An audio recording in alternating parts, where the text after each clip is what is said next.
अगर आपने अभी तक हमारे चैनल को सब्सक्राइब नहीं किया है तो प्लीज सब्सक्राइब करें और साथ ही बेल आइकन को दबाना ना भूलें। माँ, मैं अपना जन्मदिन अपने दोस्तों के साथ मनाने जा रहा हूँ और मुझे अपने दोस्तों से पैसे लेने हैं। मैं सुबह घर आऊंगा। ये आखिरी शब्द जटिया मोहल्ला निवासी रवि ने अपनी माँ से कहे। अगले दिन सुबह रवि घर नहीं आया, लेकिन उसकी मौत की खबर ने उसकी माँ को झकझोर कर रख दिया। आपको बता दें कि 13 जुलाई की रात को जटिया मोहल्ला निवासी रवि की गुड्डा रोड के पास डेड बॉडी मिली थी और रवि के ताऊ की शिनाख्त के बाद हत्या का मामला दर्ज कर पुलिस ने कार्रवाई शुरू कर दी और उसके उपरांत पुलिस ने आरोपी पवन को गिरफ्तार भी कर लिया है और उसे कोर्ट में पेश कर न्यायिक हिरासत में भेज दिया। लेकिन पीड़ित परिजनों के अनुसार उन्हें उचित न्याय नहीं मिला है। उनके अनुसार उनके बेटे की हत्या और आरोपी जो खुली हवा में घूम रहे हैं उनको पुलिस ने नहीं पकड़ा है। इसी सिलसिले में आज सैकड़ों की संख्या में परिजनों के साथ शहरवासी व पीड़ित परिजनों के रिश्तेदार जिला उपायुक्त सोनल गोयल से मिले और इसके उपरांत सभी परिजन व रिश्तेदार एसपी शशांक सावंत से मिले और आरोपियों की शीघ्र गिरफ्तारी की मांग की। वहीं एसपी शशांक सावंत ने कहा कि पुलिस अपना काम पूरी ईमानदारी से करेगी और जो भी आरोपी है उन्हें जरूर ही गिरफ्तार करेगी। वहीं पत्रकारों से बातचीत करते हुए परिजनों ने कहा कि मामले की पूरी तरह से जांच नहीं की गई है और जो रवि को घर से बुलाकर लेके गए थे उन्हें तो पुलिस ने गिरफ्तार ही नहीं किया, जबकि उनके साथ और जो 2 आरोपी हैं वह भी मुख्य तौर से इस घटना में शामिल हैं। पीड़ित परिजन सुल्तान सिंह ने कहा कि एसपी साहब ने आश्वासन तो दे दिया है, लेकिन जो नीचे के अधिकारी हैं वह अपना काम ईमानदारी से नहीं कर रहे हैं। जी, जो बच्चे का रवि का जो मर्डर हुआ था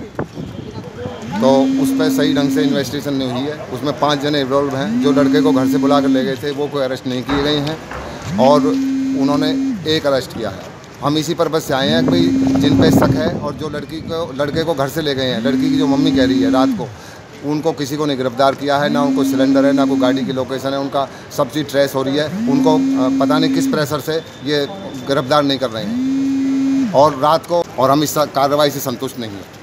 तो अभी आप मिले हो तो आश्वासन क्या मिला? आश्वासन हमें कोई खास आश्वासन नहीं मिला है। मुझे लगता है शायद नीचे के स्टाफ ने एसपी साहब को पूरी कहानी नहीं बताई गई है, गुमराह किया है उन्होंने नीचे वालों ने। तो अभी मिले हो, क्या आश्वासन दिया? अब उन्होंने आश्वासन दिया कि हम अब नए सिरे से गहराई से मैं जांच करेंगे। वहीं मृतक रवि के रिश्तेदार धर्म सिंह ने बताया कि एसपी साहब ने उन्हें आश्वासन दिया है और अच्छी तरह से उनकी बात भी सुनी है, लेकिन अभी भी 4 आरोपी खुली हवा में घूम रहे हैं। उनकी मांग है कि चारों आरोपियों को शीघ्र से शीघ्र गिरफ्तार किया जाए और पीड़ित रवि की मां को न्याय दिया जाए। उन्होंने बताया कि रवि के पिता का तो पहले ही स्वर्गवास हो चुका था और अब रवि के जाने के बाद उसकी मां चमन देवी बिल्कुल अकेली रह गई हैं। उन्होंने कहा कि अगर चमन देवी को न्याय नहीं मिलता है तो वह इस न्याय की लड़ाई के लिए आगे जाएंगे। डीसी साहब ने इस केस के बारे में हमें बहुत ही अच्छा आश्वासन दिया है और उन्होंने एएसपी साहब से बात की कि भाई इस केस की जो है बहुत ही निस्वार्थ और निष्पक्ष जाँच करें, दोषियों को जो है सजा दिलाएं। और जब हम इस एएसपी साहब के यहाँ पर गए तो वहाँ हमें बहुत अच्छा रिस्पांस मिला, लेकिन इसमें एक बहुत ही खास देखने को मिली है कि जो नीचे का स्टाफ है, जो इसके आईओ वगैरह हैं, उन्होंने एएसपी साहब को या एसएचओ साहब को गुमराह किया है और इस पे जो है बहुत ही अच्छी कार्रवाई ना करते हुए जो दोषी हैं उनको बचाने की पूरी कोशिश की गई है। तो एएसपी साहब से जब हमने ये सारी बातें बताई तो उन्होंने कहा है इसलिए मेरी नॉलेज में नहीं है, आप मेरे को दरख्वास्त दो। तो चमन ने एक दरख्वास्त दी है, जिस दरख्वास्त पे एएसपी साहब ने हमें आश्वासन दिया है कि भाई मैं इसमें खुद हर पहलू पर जांच करूंगा और इस जांच से आप जो भी दोषी होगा उस किसी दोषी। तो कितने और आरोपी आपकी नज़र में बाहर हैं? चमन के अनुसार इसमें 4 दोषी और हैं।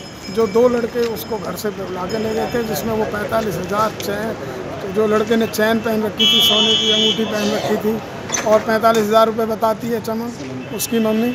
तो और सिलेंडर जो लेके गया था वो भी मेरे ख्याल से अभी जो उसमें पता चला है कि वो बरामद नहीं हुए हैं। और जो एक जो है उसको उन्होंने अरेस्ट किया है, 4 को अभी बाहर छोड़ा हुआ है। तो आपकी डिमांड क्या अभी? तो हमारी सबकी ये डिमांड है, जो दोषी हैं उनको पकड़ा जाए और उनको सख्त से सख्त सजा दी जाए। और चमन एक विधवा औरत है, उसके एक लड़का एक लड़की थी। जो लड़की अपने मामा के वहाँ पढ़ रही है और लड़का उसका मार दिया गया। जो पहले उसका हस्बैंड भी मर गया, वो बेचारी अकेली रहेगी इस संसार में। तो वो तो बस उसका तो कुछ भी नहीं रहा। अगर चमन को न्याय नहीं मिलता है प्रशासन से, तो ये चमन के साथ बहुत ही अन्याय हुआ। जबकि जो मैं धर्म सिंह सर एक्स सरपंच रायपुर कला फरीदाबाद से, मैं चमन के साथ हूँ। अगर इसमें प्रशासन ने न्याय नहीं किया तो मैं चमन के साथ और चमन की तरफ से भी ये बात कहता हूँ कि हम जो है इसकी कार्रवाई बहुत आगे तक ले जाएंगे। अगर इसमें न्याय नहीं मिला तो कुछ और भी हम जो है उसमें संशोधन करके उसमें कुछ ना कुछ हम जो है करेंगे। पीड़ित चमन देवी ने बताया कि उसका बेटा अपने जन्मदिन वाले दिन अपने घर से गैस का सिलेंडर लेके गया था और उनके साथ सोनू और पिंटू आए थे और उसका बेटा यह कहकर गया था कि वह अपने दोस्तों के साथ अपने जन्मदिन की पार्टी मनाने जा रहा है और वह रात को नहीं आएगा। चमन देवी ने बताया कि रात करीब 11 बजे उसके बेटे का फोन आया। उसने कहा कि मां, मैं आज रात नहीं आऊंगा और मुझे अपने दोस्तों से 5 लाख रुपए लेने हैं और वह लेकर ही मैं सुबह घर आऊंगा। चमन देवी ने बताया कि उसका बेटा तो नहीं आया, लेकिन उसके मरने की खबर वापिस आई और अब वह न्याय के लिए जिला प्रशासन के दर पर आई है। क्या बोला था जी, उन्होंने मेरे पास फोन किया जी, घर आए थे जी, दोपहर को बात हुई थी जी। दोपहर को बोला कि मम्मी कि मैं सिलेंडर लेके जा रहा हूँ घर से। उसके साथ 2 लड़के थे, सोनू और पिंटू। और मैं उससे पूछा तो वो बोला मैं इनके देख पार्टी वार्टी करूँगा तो इनके मेरा, और मैं ये बात नहीं। फिर उसके बाद में रात को मेरे पास फ़ोन आता है 10:30 पौने 11 बजे का, मम्मी मैं घर नहीं आऊँगा, मैं इनके साथ रहूँगा, ये बोला। और मेरे पास और बोलने लगा कि घर से ये कह रहे हैं कि कार्रवाई हो रही है, कोई कार्रवाई नहीं हो रही। नहीं, मैंने तो क्या मांग है आपकी? अभी कौन कौन बाहर है? ये अभी जो 4 लड़के जो बाहर हैं इनको भी अरेस्ट करा जाए, क्योंकि मेरे लड़के के पास भाई ये पैसे भी लेके गया था घर से और चैन भी पहन रहा था, अंगूठी भी थी ये, और सिलेंडर भी था। मेरा कोई भी सामान अभी कोई भी मेरे पास कोई नहीं पहुंचा। तो 4 आरोपी आपके हिसाब से बाहर हैं? हाँ जी, 4 आपकी यही मांग है? हाँ, यही मांग है, मेरी यही मांग है, इनको भी अरेस्ट करा जाए, इंसाफ। और वो बोला मेरे से, मम्मी रात को मेरे को इनसे 5 लाख रुपए लेने हैं और मैं ये लेके आऊँगा सुबह, मैं नहीं आऊँगा। वहीं मृतक रवि के ताऊ इंद्रजीत ने बताया कि मुझे तो पुलिस वालों ने बताया था कि उनके लड़के की मौत हो चुकी है और उसका शव अस्पताल में रखा है। उसने बताया कि वह अपनी शुद्ध खो चुका था। पुलिस ने जहां दस्तक करने के लिए कहा, उसने वहां दस्तक कर दिए और वह अपनी न्याय की गुहार लगाने के लिए आए हैं। क्या नाम आपका? इंद्रजीत। बताएंगे, आपकी शिकायत पे मामला दर्ज हुआ था, कितने लोगों के आपने नाम लिखवाए थे और कितने पे कार्रवाई हुई है? ऐसा था जी, मेरे को कुछ नहीं पता था।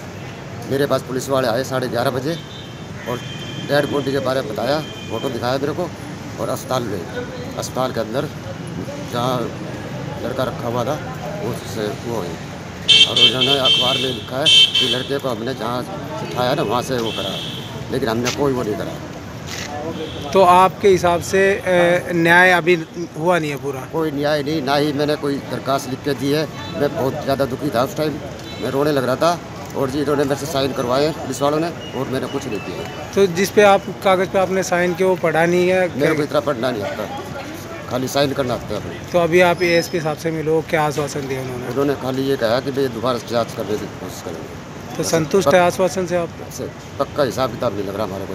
तो अभी जो आरोपी बाहर है उनकी गिरफ्तारी की मांग आप? उनको 2 तो है, सोनू और वो क्या नाम है लड़के का, वे अरे 2 हो रहा है, 4 को दोबारा से गिरफ्तार किया जाए। आपको बता दें कि पुलिस ने रवि की हत्या के आरोप में एक आरोपी पवन को गिरफ्तार कर कोर्ट में पेश किया था और वहां उसे न्यायिक हिरासत में भेज दिया गया था। लेकिन अब परिजनों का कहना है कि हत्या में 4 आरोपी और हैं और वह खुली हवा में घूम रहे हैं। परिजनों का कहना है कि जब तक उन्हें पूरी तरह से न्याय नहीं मिलेगा, वह हर उस दर पर जाएंगे जहां उन्हें न्याय की आस है। अब इस मामले में कहीं ना कहीं मृतक रवि की मां तो बिल्कुल अकेली और असहाय हो चुकी है, क्योंकि रवि के पिता का तो पहले ही स्वर्गवास हो चुका था। अब रवि के जाने के बाद चमन देवी और उसकी बहन ही रह गए हैं और अब चमन देवी न्याय के लिए दर दर भटक रही हैं। अब उन्हें प्रशासन किस तरह से न्याय दे पाएगा, यह तो आने वाला समय ही बताएगा। झज्जर से संजना छावड़ा के साथ संजय थरान की रिपोर्ट, हर न्यूज हरियाणा।